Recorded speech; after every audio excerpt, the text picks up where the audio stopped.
Financial statement में एक और तुम्हारा इंपॉर्टेंट टॉपिक है फॉर्मूला बेस्ड क्वेश्चंस, जो 3 या 4 मार्क्स के तुम्हारे क्वेश्चंस आते हैं। तो तुम्हारा फॉर्मेट वही है, ट्रेडिंग प्रॉफिट लॉस और बैलेंस शीट का, उसी को हमें फॉर्मूले के थ्रू आंसर्स निकालने होते हैं। तो ये एक और टॉपिक है तुम्हारा जो नॉर्मली इस चैप्टर में से आता है, इसके छोटे क्वेश्चंस आ सकते हैं तुम्हारे। तो पहले बेस समझते हैं, हमारा बेस क्या है फॉर्मूले का। तुम्हें पता है ट्रेडिंग प्रॉफिट लॉस का और बैलेंस शीट का फॉर्मेट हमने पहले ही बनाना सीखा है पिछले 2 वीडियोस के अंदर। अब हमें पहले फॉर्मूले से ये ग्रॉस प्रॉफिट कैलकुलेट करना है, दूसरे फॉर्मूले से हमें नेट प्रॉफिट कैलकुलेट करना है। 2 प्रॉफिट्स हमें फॉर्मूले के थ्रू कैलकुलेट करने हैं रादर देन अकाउंट बनाने के। तो हम अकाउंट नहीं प्रिपेयर करेंगे, हम 2 फॉर्मूलेज अप्लाई करके ये निकालेंगे हमारा ग्रॉस प्रॉफिट कितना है, हमारा नेट प्रॉफिट कितना है। तो कैसे निकाल सकते हैं? सबसे पहले एक फॉर्मूला है तुम्हारा कॉस्ट ऑफ गुड्स सोल्ड का, COGS, cost of goods sold. Goods को बनाने की कॉस्ट कितनी है। अब उसमें तुम्हारा पूरा ट्रेडिंग अकाउंट आ जाएगा खाली सेल्स को छोड़ करके। यानी क्या फॉर्मूला बनेगा, opening stock plus net purchases, net purchase मतलब purchase minus purchase return, plus direct expenses minus closing stock. तो इसको समझ लोगे तो फॉर्मूला रटने की जरूरत नहीं पड़ेगी, याद करने की जरूरत नहीं पड़ेगी। तो देखो क्या 4 चीजें कवर हो गई, opening stock plus net purchases plus direct expenses minus closing stock. इसे हम कहते हैं कॉस्ट ऑफ गुड्स सोल्ड। तो ये तुम्हारा पहला फॉर्मूला है। तो हम इससे क्या निकालेंगे, हमारे गुड्स को बनाने की कॉस्ट कितनी है, opening stock plus net purchases, purchase minus purchase return plus direct expenses minus closing stock. तो ये पहले फॉर्मूले से तुम्हारा क्या आ गया, गुड्स को बनाने की कॉस्ट कितनी है। अब अगर इस सेल्स में से मैं इस कॉस्ट को माइनस कर दूं, हमारा ग्रॉस प्रॉफिट आ जाएगा। यानी हम बना ट्रेडिंग अकाउंट रहे हैं फॉर्मूले के थ्रू। तो पहले फॉर्मूले से हमने क्या निकाल लिया, कॉस्ट ऑफ गुड्स सोल्ड। अब अगर हम नेट सेल्स में से इस कॉस्ट ऑफ गुड्स सोल्ड को माइनस कर दे, हमारा ग्रॉस प्रॉफिट आ जाएगा। तो ग्रॉस प्रॉफिट निकालने का हमारा फॉर्मूला क्या बनेगा, net sales minus cost of goods sold. अब नेट सेल्स कैसे आएंगी, सेल्स माइनस सेल्स रिटर्न, उसमें से COGS माइनस कर देना तो हमारा ग्रॉस प्रॉफिट आ जाएगा। अब यही आंसर अगर तुम्हारा नेगेटिव आ रहा है तो वो ग्रॉस लॉस हो जाएगा। तो इस पे बेस्ड कभी कभी फॉर्मूला बेस्ड क्वेश्चंस आते हैं 2 या 3 या 4 मार्क के, कि खाली फॉर्मूले से ग्रॉस प्रॉफिट निकालो। तुम्हें कॉस्ट ऑफ गुड्स सोल्ड निकालने बोल सकते हैं। इसमें उल्टा भी हो सकता है, तुम्हें क्वेश्चन में ग्रॉस प्रॉफिट दे देंगे और नेट सेल्स दे देंगे। पहले हम कॉस्ट ऑफ गुड्स सोल्ड निकाल करके यहां पे पोस्ट कर देंगे। यहां पे सपोज मैं तुम्हें ओपनिंग स्टॉक भी दे रहा हूं, नेट परचेज भी दे रहा हूं, डायरेक्ट एक्सपेंस भी दे रहा हूं, और कह रहे हैं क्लोजिंग स्टॉक निकाल के दिखाओ। तो तुम कोई भी चीज इसमें से कैलकुलेट कर सकते हो अगर तुम्हें 2 फॉर्मुलेस पता है तो इस फॉर्मूले को प्रॉपर्ली नोट कर लो। 2 फॉर्मुलेस है, पहला कॉस्ट ऑफ गुड्स सोल्ड का, दूसरा तुम्हारा ग्रॉस प्रॉफिट का। अब कभी कभी तुम्हें नेट प्रॉफिट भी निकालने के लिए कह सकते हैं। अब नेट प्रॉफिट कैसे आता है तुम्हें पता है, अगर फॉर्मेट की बात करें तुम्हें पता है ग्रॉस प्रॉफिट में से हम ये एक्सपेंसेस अगर माइनस कर दें और ये इनकम्स ऐड कर दें तो हमारा नेट प्रॉफिट आ जाएगा। तो नेट प्रॉफिट निकालने का हमारा फॉर्मूला क्या बना, gross profit minus indirect expenses plus other incomes. Gross profit में से अगर हम इसको माइनस कर दें और इसको प्लस कर दें तो हमारा नेट प्रॉफिट आ जाता है। तो देखो पहला फॉर्मूला हमारा हुआ कॉस्ट ऑफ गुड्स सोल्ड का, दूसरा हमारा हुआ ग्रॉस प्रॉफिट का, तीसरा हमारा नेट प्रॉफिट का। Gross profit minus indirect expenses plus other income. तो 3 फॉर्मूले पे बेस्ड तुम्हारे क्वेश्चंस इसमें आ सकते हैं। अब हम कुछ इसके एग्जांपल्स करके देखते हैं। देखो पहला एग्जांपल है, calculate gross profit and cost of goods sold from the following information. तुम्हें ग्रॉस प्रॉफिट निकालना और कॉस्ट ऑफ गुड्स सोल्ड निकालना है। अब तुम्हें ग्रॉस प्रॉफिट का फॉर्मूला पता है कि हमारा net sales minus cost of goods sold. तुम्हें नेट सेल्स दे रखी है 1 लाख की, ये गिवन है, और ग्रॉस प्रॉफिट है 25% ऑन कॉस्ट। जो ग्रॉस प्रॉफिट है ये इसका 25% है, जो मेरे पास है नहीं cost of goods sold. Cost का 25% इज ग्रॉस प्रॉफिट। तो हम क्या कर सकते हैं, let the cost be X. अगर कॉस्ट एक्स है तो ग्रॉस प्रॉफिट 25x अपॉन 100 हो जाएगा। इसका 25% is gross profit. Gross profit की जगह पे हम क्या लिख सकते हैं, 25x अपॉन 100, सेल्स हमें गिवन है 1 लाख की, minus cost of goods sold. तो अगर हम कॉस्ट को x मान रहे हैं, सेल्स हमें गिवन है, हमने इसको क्या लेट कर लिया 25x अपॉन 100। अब इसे अगर हम सॉल्व करें तो this will be x/4 is equal to 1 lakh minus x। अब ये 4 यहां पे चला जाएगा, x is equal to 4 lakh minus 4x। अगर ये यहां पे आ जाएगा तो ये हो गया 5x is equal to 4 lakh. अब x की वैल्यू हमारी आ गई 80,000, यानी हमारा जो कॉस्ट है वो 80,000 है, ये हमारा 1 लाख है। तो 1 लाख माइनस 80,000, तो हमारा ग्रॉस प्रॉफिट कितने का हो जाएगा, 20,000 का। तो इस तरह के समझाते हैं इसके ऊपर बेस्ड। तो ये एक एग्जाम्पल था। एक और एग्जाम्पल में सुनना, सिमिलर से example, calculate gross profit if sales is 4 lakhs and gross profit is 33 1/3% on cost. ये एक ऐसी फिगर है जो तुम्हें बहुत ट्रबल करती है। सर स्कूल में पेपर में आ गया था 33 1/3%। तो जरा समझो 33 1/3% का मतलब क्या होता है? 3 × 33 99 + 1 दिस इज 100/3 और क्योंकि परसेंटेज है तो नीचे 300 हो जाएगा। अब अगर हम जीरोस को हटा दे तो क्या हो जाएगा? ये 1/3। यानी कभी भी 33 1/3% तुम्हें कहीं पे भी दिया हो ना, इसको सिंपली 1/3 काउंट करना। मैं तुम्हें इसका रीजन बता रहा था क्यों 1/3 है। तो 33 1/3% का मतलब है सिंपल 1/3 ऑन कॉस्ट। यानी इस बार जो ग्रॉस प्रॉफिट है वो 1/3 है कॉस्ट का। तो सिमिलर सा फॉर्मूला है ग्रॉस प्रॉफिट का, sales minus cost of goods sold.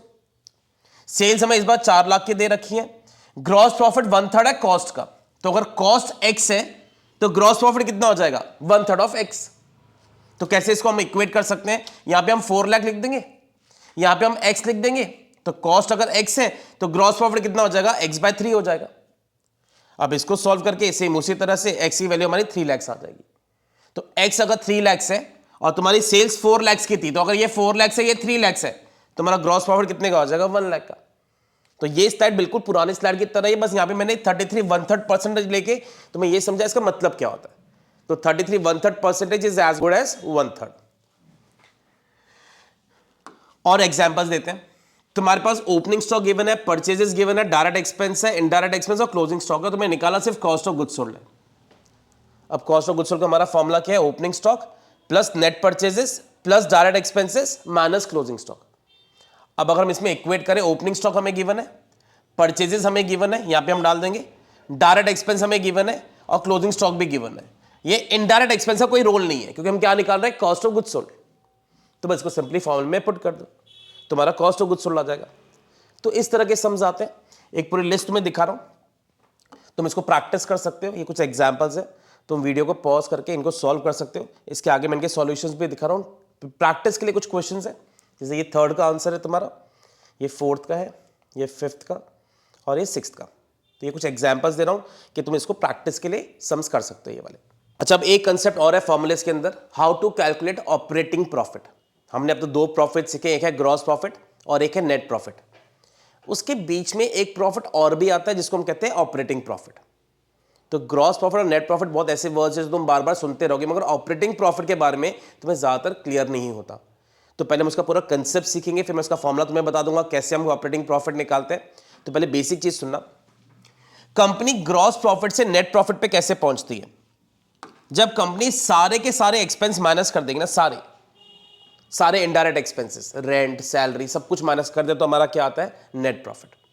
तो ग्रॉस प्रॉफिट से नेट प्रॉफिट तक तुम्हें पता है हम सारे इनडायरेक्ट एक्सपेंस माइनस करते हैं और अदर इनकम्स होंगी तो हम प्लस करते हैं, तो हमारा क्या आ जाएगा? Net profit. इसी के बीच में एक प्रॉफिट और आता है जिसको हम कहते हैं ऑपरेटिंग प्रॉफिट। यानी एक्चुअली पहले ग्रॉस प्रॉफिट आएगा, फिर ऑपरेटिंग प्रॉफिट आएगा, फिर नेट प्रॉफिट आएगा। तो तुमने जब सारे एक्सपेंस माइनस किए थे वो सारे थे तुम्हारे इनडायरेक्ट एक्सपेंसेस। वो सारे इनडायरेक्ट एक्सपेंसेस 2 कैटेगरी के होते हैं, एक जो ऑपरेटिंग हो, बिजनेस से रिलेटेड, और एक ऐसे खर्चे जो बिजनेस में हो तो रहे हैं बट बिजनेस से रिलेटेड नहीं है। जैसे हमारे गुड्स जल गए, loss by fire, loss on sale of fixed asset, ये सब बिजनेस में खर्चे हो रहे हैं मतलब ये बिजनेस से रिलेटेड नहीं है। तो जब तुम दोनों को माइनस कर दोगे, ऑपरेटिंग एक्सपेंस को और नॉन ऑपरेटिंग एक्सपेंस को, नॉन ऑपरेटिंग एक्सपेंस मतलब यही सारे एग्जांपल जो बिजनेस से रिलेटेड हमारे खर्चे नहीं है, जब तुम दोनों को माइनस कर दोगे तो हमारा एनपी आ जाएगा। अगर तुम्हें ओपी निकालना है तो सिर्फ इसी को माइनस करोगे तो ये आ जाएगा, तुम्हें ये माइनस करने की जरूरत नहीं होती। तो ओपी निकालने का फॉर्मूला क्या बनेगा? Gross profit minus only operating expenses. दोनों एक्सपेंस माइनस कर दो, एनपी आ जाएगा। तो ऑपरेटिंग एक्सपेंस कौन से होते हैं, पहले इसके बारे में बात करें तो जो भी ऑफिस के खर्चे हैं, एडमिनिस्ट्रेशन के खर्चे हैं, सेलिंग या डिस्ट्रीब्यूशन के खर्चे हैं, सैलरी पे करना, रेंट पे करना, मार्केटिंग पे खर्चा करना, एडवर्टाइजिंग पे खर्चा करना, ये सब बिजनेस के खर्चे हैं। अब नॉन ऑपरेटिंग एक्सपेंसेस कौन से हैं? सबसे best example interest on loan. अगर तुम लोन लेके बिजनेस कर रहे हो, उस पर इंटरेस्ट देना तुम्हारी मजबूरी है, तुम्हारा बिजनेस का एक्सपेंस नहीं है वो। भले ही बिजनेस में खर्चा हो रहा है वो, बट वो मेरी एफिशिएंसी से रिलेटेड नहीं है, या मेरी बिजनेस की वजह से वो खर्चा नहीं हो रहा। कल को लोन तो मैं किसी भी चीज के लिए लूंगा तब भी इंटरेस्ट देना पड़ेगा, तो ये बिजनेस से रिलेटेड एक्सपेंस नहीं माना जाता। Loss on sale of fixed asset, पुराना एसेट बेच दिया, उस पर नुकसान हो गया, ये बिजनेस की एक्टिविटी थोड़ी है। लॉस बाय फायर, गुड्स जल गए, डोनेशन में कुछ पैसे दे दिए, ये सब बिजनेस में हो रहे हैं, बट इनको नॉन ऑपरेटिंग एक्सपेंस कहा जाता है, ये बिजनेस की वजह से नहीं हो रहे। तो जब तुम दोनों को माइनस कर दोगे तो एनपी आएगा, जब सिर्फ इसको माइनस करोगे तो ओपी आ जाएगा। जैसे नॉन ऑपरेटिंग एक्सपेंस होते हैं वैसे तुम्हारी नॉन ऑपरेटिंग इनकम्स भी होती हैं। जैसे हमें इंटरेस्ट ऑन इन्वेस्टमेंट, हमने कहीं पे पैसे इन्वेस्ट किए, हमें इंटरेस्ट मिल रहा है, तो भैया तुम्हारे बिजनेस की इनकम थोड़ी है ये, तुमने तो कहीं बाहर पैसे लगाए थे, उस पर इंटरेस्ट मिल रहा है। Profit on sale of fixed asset, asset बेच दिया, उस पर फायदा हो गया। रेंट रिसीव्ड, कहीं से कुछ रेंट मिल रहा है, तो ये सब भी हमारी इनकम से, हमारे बिजनेस से रिलेटेड नहीं है। तो पहले पूरे फॉर्मेट को समझो कि कंपनी एनपी तक कैसे पहुंचती है। कंपनी जीपी में से पहले इसको माइनस करती है, फिर इसको माइनस करती है, फिर इनको प्लस करती है, तब एनपी आता है। अब हमें निकालना है ऑपरेटिंग प्रॉफिट। तो ऑपरेटिंग प्रॉफिट निकालने का एक फॉर्मूला तो ये बनेगा, gross profit minus operating expenses, तो ये आ जाएगा। या फिर एक और फॉर्मूला, नेट प्रॉफिट माइनस ये और प्लस ये, तब भी तुम्हारा ये आ जाएगा। तो ओपी का क्या फॉर्मूला बना, gross profit minus operating expenses will be operating profit, या फिर NP minus non operating incomes plus non operating expenses, क्योंकि ये माइनस हो चुका है, ये प्लस हो चुका है, तब हमारा ये आया। तो इसको रिवर्स कर दो, तुम ऑपरेटिंग प्रॉफिट तक पहुंच जाओगे। तो ओपी निकालने के हमारे दो फॉर्मुलेस क्या क्या है, एक gross profit minus operating expenses और एक NP plus non operating expenses minus non operating incomes. तो ये दो फॉर्मुले से तुम ऑपरेटिंग प्रॉफिट निकाल सकते हो। अब ये तुम्हें फॉर्मूला याद करना है, तुम्हारी चॉइस है, ये इसका कंसेप्ट है, ये इसका फॉर्मूला है। तो कंसेप्ट को समझ लोगे, फॉर्मूला तुम्हें खुद ही क्लियर हो जाएगा किस बेसिस पे ये फॉर्मूला क्रिएट किया गया। इसका एक एग्जांपल देखते हैं। क्वेश्चन में नेट प्रॉफिट दिया, हमें ऑपरेटिंग प्रॉफिट कैलकुलेट करना है, तो एनपी के थ्रू कैसे निकाल सकते हैं, NP plus non operating expenses minus non operating incomes, तुम्हारा क्या आ जाएगा, ऑपरेटिंग प्रॉफिट। क्वेश्चन में हमें एनपी गिवन है 1 लाख का, तो ये हमें 1 लाख गिवन है। Gain on sale of machinery, अब एग्री गेन हुआ मशीनरी बेचने पर, ये क्या हो गया तुम्हारा, नॉन ऑपरेटिंग इनकम हो गई, तो क्या कर देंगे हम इसको, माइनस। डोनेशन में पैसे दे रहे हैं, ये हमारा क्या हो जाएगा, नॉन ऑपरेटिंग एक्सपेंस, क्या कर देंगे हम इसको, plus. Rent received non operating income है, इसको भी माइनस कर देना। Interest on loan non operating expense है, इसे प्लस कर दो। तो हमें एनपी दे रखा है, तो हम जो भी नॉन ऑपरेटिंग एक्सपेंसेस होंगे उनको प्लस करते जाएंगे, नॉन ऑपरेटिंग इनकम्स को माइनस कर देंगे, तो इससे हमारा ये आंसर आ जाएगा 97,000। तो ये एक एग्जाम्पल बता रहा था किस तरह से हमें सम आ सकता है ऑपरेटिंग प्रॉफिट के बारे में। अब एक लास्ट कंसेप्ट की एक और एग्जाम्पल है, एक फॉर्मूला है, तो पहले उसका एक बिल्कुल सिंपल सा एग्जाम्पल देखते हैं। ऐसे हम 2 एग्जाम्पल्स करेंगे, ये भी काफ़ी स्कूल्स में या काफ़ी कंसेप्ट के हिसाब से पेपर में कभी कभी ये सम देते हैं। Total goods purchase are 2 lakhs, हमारे पास टोटल गुड्स 2 लाख के हैं। Half goods are sold for rupees 1,25,000, what is the profit.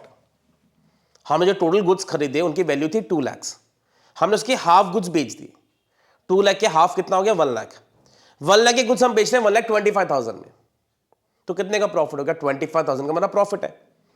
तो देखो टोटल गुड्स हमारे थे 2 lakhs के, इसके हाफ गुड्स हमने बेच दिए, विच इज 1 लाख के गुड्स हमने बेच दिए, इन्हें हमने बेचा 1,25,000 में, तो हमारा प्रॉफिट कितने का हो गया, 25 का हो गया। तो बिल्कुल बेसिक एग्जाम्पल, एक कंसेप्ट के लिए बता रहा हूं। पहले एक और ऐसे मिलता जुलता example, calculate gross profit, total purchases 8 lakhs की है, परचेज रिटर्न 20,000 का है और डायरेक्ट एक्सपेंस 60,000 के। क्वेश्चन में लिखा है 2/3 of the goods are sold for 6,10,000, calculate profit. Total goods के 2/3 पोर्शन हमने बेच दिया 6,10,000 रुपए में, हम उसको सेल करें 6,10,000 में, तुमसे पूछा प्रॉफिट कितना हुआ। तो पहले टोटल कॉस्ट कितनी है पहले वो समझना जरूरी है। टोटल कॉस्ट किसको कहते हैं, टोटल परचेज 8 lakhs की है, हमने गुड्स वापस कितने के कर दिया, 20,000 के, यानी जो मेरी नेट परचेजेस है वो है 8 lakhs माइनस 20,000, 7,80,000, और हमने 60,000 को उस पर डायरेक्ट एक्सपेंस भी किया। यानी कोई पूछेगा टोटल कॉस्ट कितनी है तुम्हारे गुड्स की, तो बोलो टोटल कॉस्ट है 8,40,000, यानी जो हमारी टोटल कॉस्टिंग है गुड्स को बनाने की वो 8,40,000 है।